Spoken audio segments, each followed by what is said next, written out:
మాజీ ప్రధాని మన్మోహన్ సింగ్ కు సంబంధించిన మరో ఆసక్తికర విషయం వెలుగులోకి వచ్చింది. అస్సాంలోని గువాహటిలో 1991లో డబుల్ బెడ్రూమ్ ఇంటిని అద్దెకు తీసుకున్న ఆయన 2019 వరకు దాన్ని కొనసాగించారు. ఇంటి నెంబర్ 3989. పలు దఫాలుగా రాజ్యసభ సభ్యుడిగా పనిచేసిన ఆయన ఇంటి అడ్రస్ ఆ అద్దె ఇల్లే.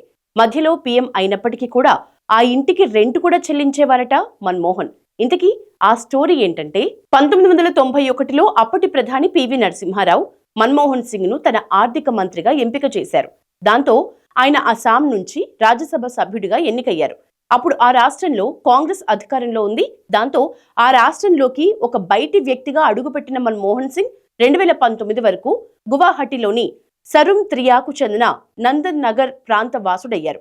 ఆ ఏరియాలో 700 రూపాయలు పెట్టి ఓ ఇంటిని అద్దెకు తీసుకున్నారు. అప్పుడు రాష్ట్ర సీఎంగా ఉన్న హితేశ్వర్ సైకియాకు చెందిన ఇల్లే అది.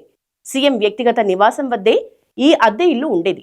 తర్వాత మన్మోహన్ సింగ్ ఆయన సతీమణి ఢిల్లీ నుంచి మార్చుకుని ఆ ఇంటి చిరునామా మీదే ఓటర్ ఐడీలు తీసుకున్నారు. మన్మోహన్ సింగ్ అస్సాం రావటం కొందరికి నచ్చలేదు. దీంతో ఆయనకు ఈ రాష్ట్రంలో ఎలాంటి చిరునామా లేదన్న కారణంతో రాజ్యసభ నామినేషన్ను కొంతమంది కోర్టులో సవాల్ చేశారు.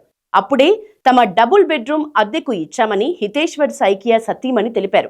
దీంతో మన్మోహన్ అదే తన అడ్రస్ గా మారిపోయింది. మన్మోహన్ సమయానికి అద్దె చెల్లించేవారని, ప్రధానమంత్రి బాధ్యతలు స్వీకరించిన తర్వాత కూడా రెంట్ పంపటం మర్చిపోలేదని అన్నారు. ఆయన నుంచి ఈ తరం నేర్చుకోవాల్సినవి ఎన్నో విషయాలు ఉన్నాయని సైకియా చెప్పుకొచ్చారు. బయటి వ్యక్తిగా అస్సాంలో ప్రయాణం మొదలుపెట్టిన మన్మోహన్ సింగ్ ఈశాన్య రాష్ట్ర ప్రధానిగా మారిపోయారు. ఆ రాష్ట్రానికి పలు ప్రాజెక్టులు తీసుకురావటంలో కీలక పాత్ర పోషించారు.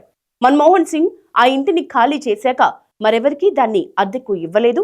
ఇప్పటికీ ఆ ఇల్లు లాక్ చేసి ఉండటం గమనార్హం.